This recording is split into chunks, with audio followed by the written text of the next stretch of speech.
I am here specifically to support my sister, my friend, my inspiration, the person I see a reflection of a strong woman, Spice Diana. Thank you very, very much for coming.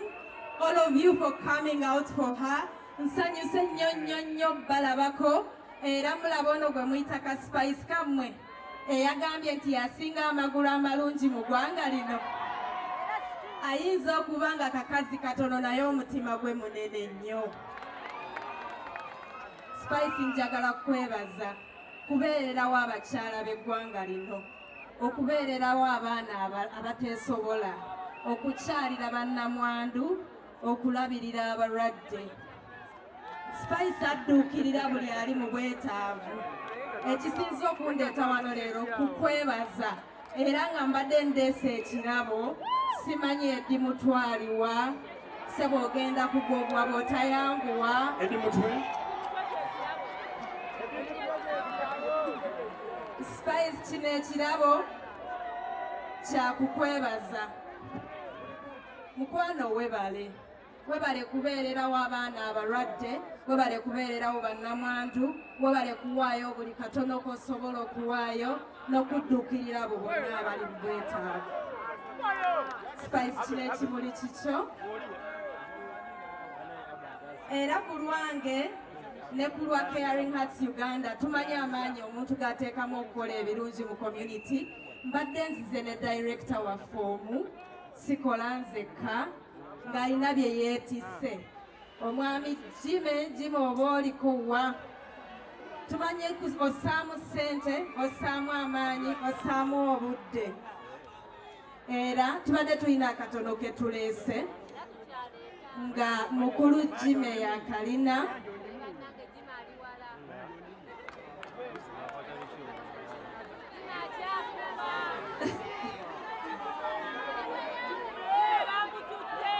Jime nga bw'ajja, Spice njagala kukakasa nti buli kirungi ky'okola kigenda kukuddira ate ebirungi byerere bye bigenda okukudda.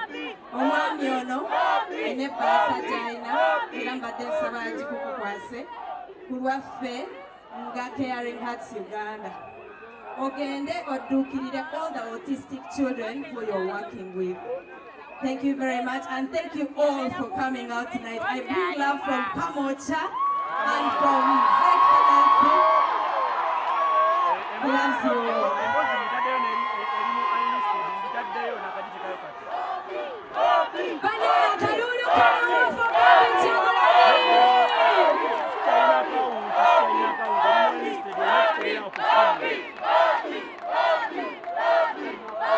Thank you so much, thank you so much, thank you.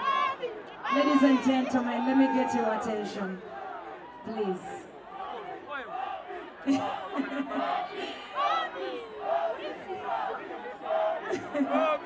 Thank you for the love. Banaye muzikirize. Mulamu wange fukamire mwebaze. Webale. Thank you so much. Omukyalo ono tebamala gamusitula. You all know that, but thank you. Ebassa eno gisumululire wano oba waka? Waka. Thank you so much. Azije nno nga ndi mu kwetegeka nangamba nina ekirabo kyo. Thank you so much, mama.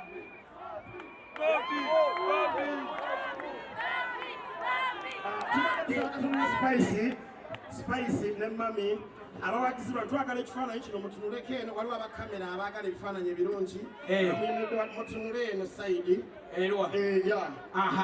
tulage obuwagizi bwa tuwanike emikono. Alright. Abakyala kulw'abakyala kulw'abavubuka kulw'abaana. Leka ndabe emikono ebiri mu bbanga for mami Barbie.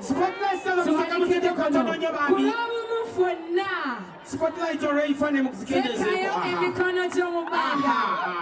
Njagala okwebaza buli asse wano kulw'okwegatta kulw'obumu. Thank you so much. Tuyanze nnyo, tuyanze. Thank you. Let me take you back. Thank you, ladies and gentlemen. Oh, we love you. That's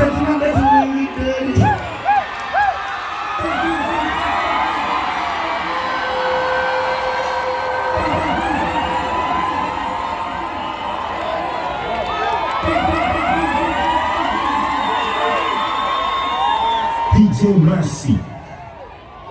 Hello. Arena, hello. Anange vibe liwano. Check. Mama nyawo.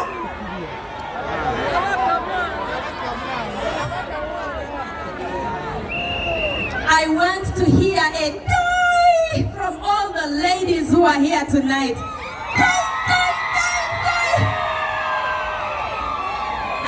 Ladies and gentlemen, I will speak briefly. My name is Barbara. Kyagulanyi.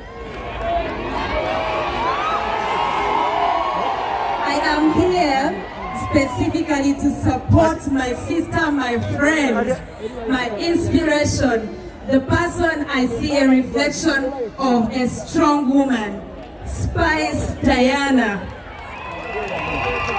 Thank you very much for coming. All of you for coming out for her. Nsanyuse nnyo balabako era mulabono gwe mwitaka Spice kamwe eyagambye nti yasinga amagulu amalungi mu ggwanga lino. Ayinza okuba nga kakazi katono naye omutima gwe munene nnyo. Spice njagala kwebaza kubeererawo abakyala b'eggwanga lino, okubeererawo abaana abateesobola, okukyalira bannamwandu, okulabirira abalwadde. Spice adduukirira buli ali mu bwetaavu.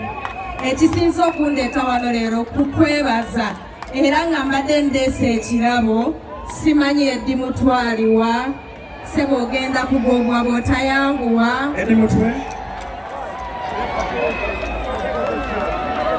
Spice kino ekirabo kyakukwebaza.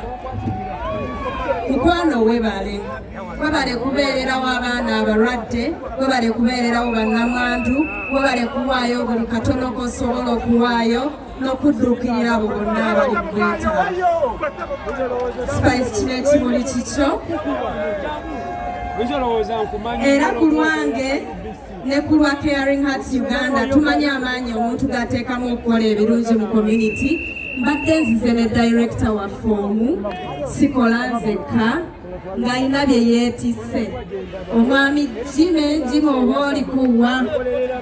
Tumanyi ossaamu ssente, ossaamu amaanyi, ossaamu obudde.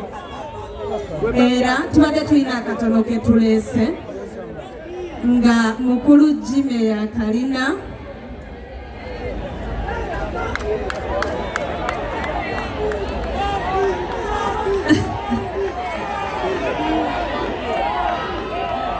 Jime nga bw'ajja, Spice njagala kukakasa nti buli kirungi ky'okola kigenda kukuddira ate ebirungi byerere bye bigenda okudda.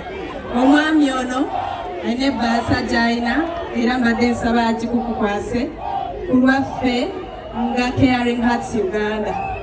Ogende odduukirire all the autistic children who you're working with. Thank you very much and thank you all for coming out tonight. I bring love from Kamocha and from His Excellency. He loves you all.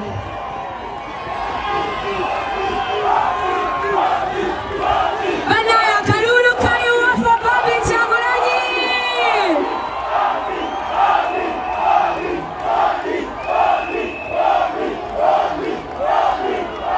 Thank you so much. Thank you so much. Thank you for the love. Bana muzikirize. Mulamu wange fukamire mwebaze. Webale. Thank you so much. Omukyalo ono tebamalaga musitula. You all know that, but thank you. Ebassa eno ndisimulire wano oba waka. Waka. Thank you so much. As jenno nga ndi mu kwetegeka. Nangamba nina ekirabo kyo. Thank you so much, Mama.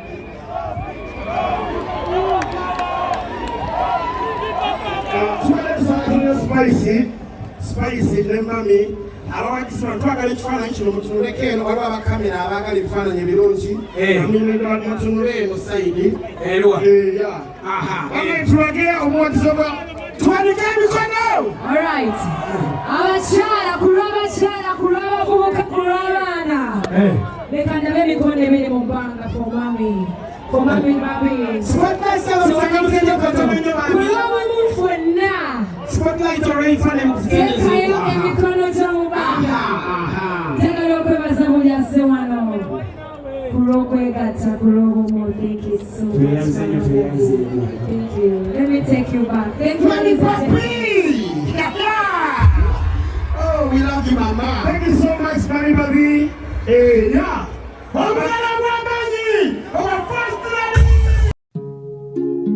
Oyagala omukolo gw'enjawulo gubeere n'ebijjukize mu nnyumba yo kankwanjulire ba King Montage Photo Studio fe bakafuluma okukuba ebifaananyi n'okukola video. Olina wedding, birthday party, kukyala, nika, baby shower, photoshoot oba music shoot na buli kimu kyonna ky'oyagala fe tusobola okuwa ebijjukize ebirungi eri ebirooto byo ate nno mwana wattu kusintiiza omuntu wa bulijjo. Tusange Bannankulabye ku Bitaala ku Prime Tower Level 3 Room D04. Okumanya ebisingawo tukubire ku nnamba zino 0702 104 125 oba 0755 311 731 oba 0777 223 405. King Montage Photo Studio fe tusobola okuwa ebijjukize ebirungi ate nno mwana wattu kusintiiza omuntu wa bulijjo.